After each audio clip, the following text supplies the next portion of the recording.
Hi,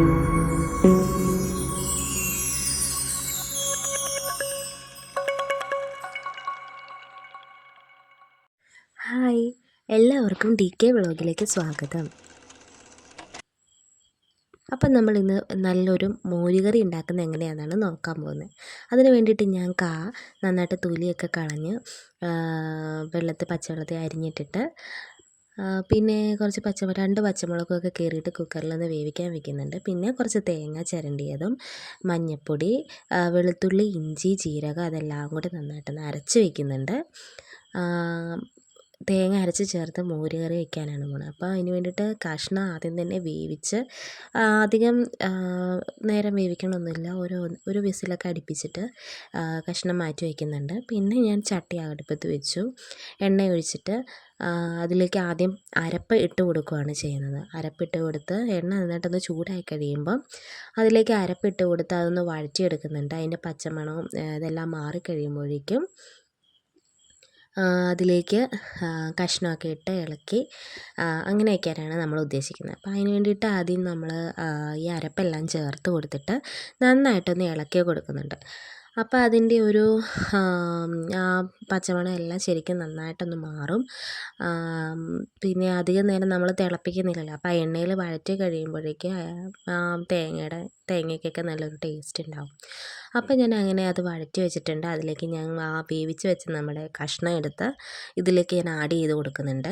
എന്നിട്ട് ഈ കഷ്ണം കൂടി ഇട്ടിട്ട് അത് നന്നായിട്ടൊന്ന് ഇളക്കി അതൊന്ന് വേവിക്കാൻ വെക്കുന്നുണ്ട്. അതൊന്ന് തിളപ്പിക്കാൻ വെക്കും. എന്നിട്ട് തൈര് എടുത്തിട്ട് ആ ജാറിൽ തന്നെ നമ്മൾ അരയ്ക്കാനെടുത്ത ജാറിൽ തന്നെ ഞാൻ ആ തൈര് എടുത്തിട്ട് ജസ്റ്റ് ഒന്ന് കറക്കി എടുക്കുന്നുണ്ട്. ഒന്നടിച്ചിട്ട് കട്ടത്തൈരാണെങ്കിൽ ജസ്റ്റ് ഒന്ന് അടിച്ചിട്ട് പിന്നെ ആ തൈര് ഇതിലേക്ക് ചേർത്ത് കൊടുക്കുകയാണ്. പിന്നെ ഞാൻ കറിവേപ്പില ആഡ് ചെയ്ത് കൊടുക്കുന്നുണ്ട്. കറിവേപ്പിലയൊക്കെ ഇട്ട് അത് നന്നായിട്ടൊന്ന് ഒത്തിരി വെള്ളം ഒഴിച്ചൊന്നും വേവിക്കണ്ട കേട്ടോ. പിന്നെ നമ്മളത് ഇതിലേക്ക് ചേർത്ത് കൊടുത്ത് ആ വെള്ളവും നമ്മൾ ചേർത്ത് കൊടുത്ത് കഴിയുമ്പോൾ പിന്നെ തൈരും കൂടെ ഒഴിക്കുമ്പോൾ നീണ്ടു പോവും. അപ്പോൾ ഇച്ചിരി ഒന്ന് ഒരു ക്രീമി ഫീൽ വരണമെങ്കിൽ അല്ലെങ്കിൽ ഒരു കുറുകിയ ഫീലൊക്കെ വരണമെങ്കിൽ നമ്മൾ അധികം വെള്ളം ചേർക്കാണ്ട് തന്നെ വെക്കണം. എന്നിട്ട് പിന്നെ ആ അരപ്പ് തിളച്ചതിനകത്തോട്ട് നമ്മൾ പിന്നെ അടിച്ച് വെച്ചേക്കുന്ന ആ തൈര് അങ്ങ് ചേർക്കുമ്പോൾ നല്ലൊരു ടേസ്റ്റാണ്. അപ്പോൾ അങ്ങനെ ഇനി വെക്കുമ്പോൾ അങ്ങനെ ഒന്ന് വെച്ച് നോക്കണം കേട്ടോ. എല്ലാവർക്കും തന്നെ അറിയാമായിരിക്കും. അപ്പോൾ അങ്ങനെ അതിലേക്ക് ഞാൻ തൈര് ആഡ് ചെയ്തിട്ടുണ്ട്. എന്നിട്ട് അത് നന്നായിട്ടൊന്ന് ഇളക്കി അധികം നേരം ഇട്ട് തിളപ്പിച്ചുകൊണ്ടിരിക്കുന്നില്ല. നമ്മൾ തൈരും ഈ തേങ്ങ ഒഴിച്ച കറിയെല്ലാം തന്നെ നമ്മൾ ഒത്തിരി നേരം തിളപ്പിക്കുമ്പോൾ ഇങ്ങനെ ഇങ്ങനെ പിരിഞ്ഞ പോലെ വരും. അപ്പോൾ അങ്ങനെ ഒത്തിരിയും തന്നെ നമ്മൾ തിളപ്പിക്കേണ്ട കാര്യമില്ല. ജസ്റ്റ് ഒന്ന് ചൂടായി കഴിയുമ്പോൾ തന്നെ നമ്മൾ ആ മോരുകറി ഒന്ന് സ്റ്റൗ ഓഫ് ചെയ്തേക്കണം. പിന്നെ നമ്മൾ താളിക്കുന്ന പരിപാടിയിലേക്കാണ് കിടക്കുന്നത്. അപ്പോൾ ആദ്യം തന്നെ നമ്മൾ കുറച്ച് വറ്റൽമുളക്, കടുക്, ചുവന്നുള്ളി വട്ടത്തിൽ അരിഞ്ഞത്, പിന്നെ കറിവേപ്പില, ഉലുവ ഇതെല്ലാം നമ്മൾ എടുത്ത് വയ്ക്കണം. എന്നിട്ട് പിന്നെ അതിലേക്ക് നമ്മൾ ആ മോരുകറി ജസ്റ്റ് ഒന്ന് നമ്മൾ നിർത്തി വെച്ചെങ്കിൽ അതൊന്ന് ഇളക്കി കൊടുക്കണം കേട്ടോ. അതവിടെ ഒന്ന് കുറുകി പോകാണ്ടിരിക്കാനായിട്ട്. ചട്ടിയിലായതുകൊണ്ട് തന്നെ ചട്ടിക്കൊരു ചൂട് എപ്പോഴും ഉണ്ടാവും. അപ്പോൾ അതൊന്ന് ജസ്റ്റ് ഒന്ന് ഇളക്കി കൊടുക്കണം. അത് കഴിഞ്ഞ് ഒരു പാൻ അടുപ്പിലേക്ക് വെച്ചിട്ട് അതിലേക്ക് നമ്മൾ കുറച്ച് എണ്ണ ഒഴിച്ച് ഓയിലൊക്കെ ഒഴിച്ച് കൊടുത്തിട്ട് അതിലേക്ക് ആദ്യം നമ്മൾ ഉലുവ ഇടുന്നുണ്ട്. ഉലുവ ഇട്ട് പൊട്ടിയതിന് ശേഷം അതിലേക്ക് നമ്മൾ കുറച്ച് കടുകും ആഡ് ചെയ്യുന്നുണ്ട്. അപ്പോൾ കടുകും പൊട്ടും ആദ്യം എണ്ണ നല്ല ചൂടായിട്ട് ഇടുന്നുണ്ടെങ്കിൽ ഉലുവയൊക്കെ ഇടുമ്പോൾ തന്നെ നല്ലൊരു പെട്ടെന്ന് നന്നായിട്ട് പൊട്ടണം നമുക്കറിയാൻ പറ്റും. പിന്നെ നമ്മൾ അതിലേക്ക് കടുകും ആഡ് ചെയ്ത് കൊടുത്ത് പിന്നെ വറ്റൽമുളക് ആഡ് ചെയ്ത് കൊടുക്കുന്നുണ്ട്. വറ്റൽമുളക് ഞാൻ 2 മുറിച്ച് വിട്ടു. എനിക്ക് വറ്റൽമുളക് ഇങ്ങനെ കറിയുടെ മുകളിൽ പൊങ്ങി കിടക്കുന്നതാണ് ഭയങ്കര ഇഷ്ടം.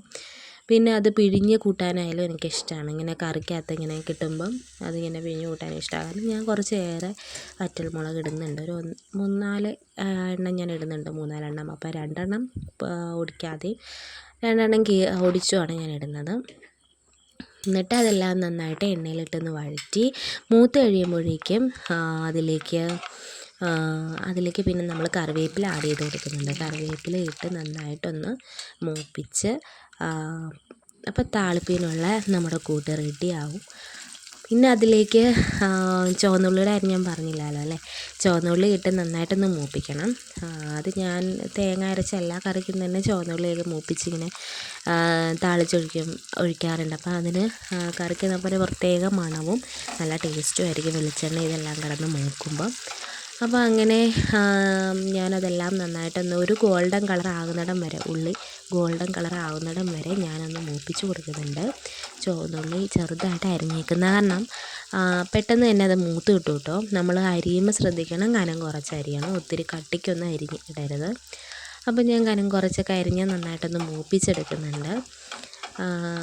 എന്നിട്ട് ആ താളിക്കാനുള്ള താളിപ്പെടുത്തിട്ട് നമ്മൾ കറിയിലേക്ക് നമ്മൾ ഒഴിച്ചു കൊടുക്കുന്നുണ്ട്.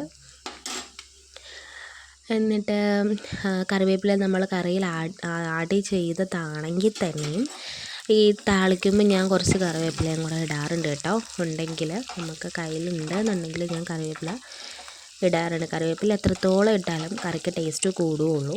അങ്ങനെ ഞാൻ ആ താളിപ്പെടുത്ത് അപ്പം ഒരു നുള്ള് മുളക് പൊടിയും കൂടെ ചേർക്കുന്നുണ്ട് കേട്ടോ ആ താളിപ്പിൽ. അന്നേരം മോരുകറിയുടെ മുകളിൽ ഇങ്ങനെ കിടക്കുന്ന കാണാൻ നല്ലൊരു ഭംഗിയാണ്, നല്ലൊരു കളറൊക്കെ കിട്ടും. ഞാൻ വേറെ മുളക് പൊടിയൊന്നും ആഡ് ചെയ്തിട്ടില്ലായിരുന്നു അരച്ചപ്പോഴായാലും ഒന്നും. ഇങ്ങനെ ഞാൻ താളിക്കുമ്പോൾ മാത്രം ജസ്റ്റ് ഒരു നുള്ള് മുളക് പൊടി ചെയ്യാറാണ് പതിവ്. അപ്പോൾ അതങ്ങനെ ആഡ് ചെയ്തിട്ടുണ്ട്. എന്നിട്ട് ഞാൻ മുകളിലേക്ക് അതൊന്ന് താളിച്ചൊഴിച്ച് കൊടുത്തിട്ടുണ്ട്. ഇതാണ് അപ്പം നമ്മുടെ മോര് കറി. ഇപ്പോൾ ഓണമൊക്കെ അല്ലേ വരുന്നത്. അപ്പം നമുക്ക് നല്ല ടേസ്റ്റി ആയിട്ടൊരു മോര് കറി നമുക്ക് എല്ലാവർക്കും ട്രൈ ചെയ്ത് നോക്കാവുന്നതാണ്. വേറെയും കഷ്ണങ്ങളൊക്കെ ഇട്ട് നമുക്ക് ചേനയോ ഒക്കെ ഇട്ട് നമുക്ക് കാച്ചുന്നവരുണ്ട്. പിന്നെ ഏത്തപ്പഴം ഇട്ട് കാച്ചാറുണ്ട്. പിന്നെ ഇത് പച്ചക്കായ ഇട്ട് ഞാൻ കാച്ചിയെടുത്തേക്കണേ. അപ്പോൾ നമ്മുടെ മോര് കറി ഇവിടെ റെഡി ആയിട്ടുണ്ട്. സൂപ്പർ മോര് കറിയാണ്, നല്ല കുറുകി നല്ല ടേസ്റ്റാണത്. മോര് കറി താളിപ്പെല്ലാം ഇട്ട് നന്നായിട്ടൊന്ന് ഇളക്കിയ ഒരു രൂപമാണിത്. ഈ മോര് കറി എല്ലാവരും ഒന്ന് ട്രൈ ചെയ്ത് നോക്കണം കേട്ടോ. അപ്പോൾ ഞങ്ങളുടെ ചാനൽ എല്ലാവർക്കും ഇഷ്ടമായി എന്നുണ്ടെങ്കിൽ എല്ലാവരും ലൈക്ക് ചെയ്യാനും സബ്സ്ക്രൈബ് ചെയ്യാനും മറക്കല്ലേ.